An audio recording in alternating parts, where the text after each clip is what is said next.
The US Vice President says the ball is in Iran's court if it wants to agree to a deal to end the conflict in the Middle East. The comments came after the US began a blockade of ports on the Iranian coastline yesterday. JD Vance also called on the Vatican to stick to matters of morality after President Trump heavily criticised the Pope. Mr. Trump is refusing to apologise for calling Leo XIV weak on crime and terrible for foreign policy. The Pope had condemned the war against Iran. Catholics in New York and Chicago gave their reaction to the ongoing spat. I stand with the Pope. I mean, the Pope speaks the gospel. He speaks for peace.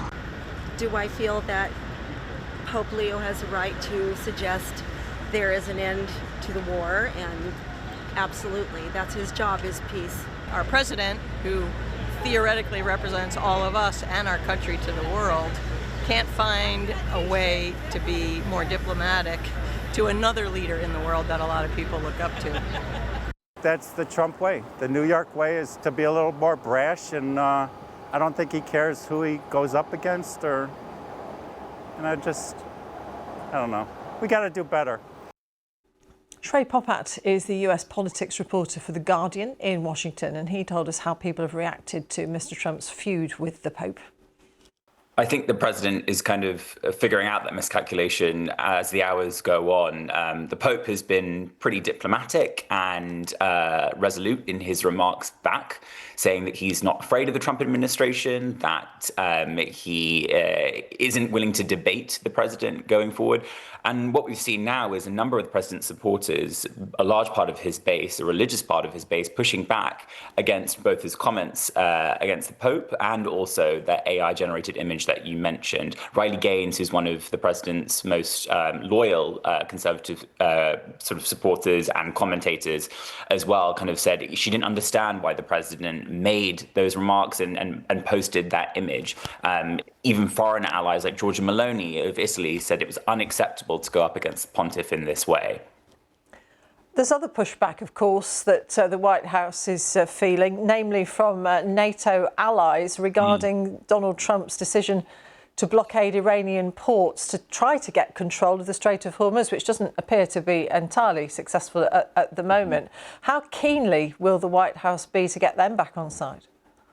Well, I think this is going to be another example of watching how the president reacts to his NATO allies. Obviously, throughout this conflict, he's kind of spared no mercy in railing against them. Last week, during his meeting with Mark Rutte, Secretary General, he sort of made his frustrations known, and Rutte said that the president was clearly disappointed.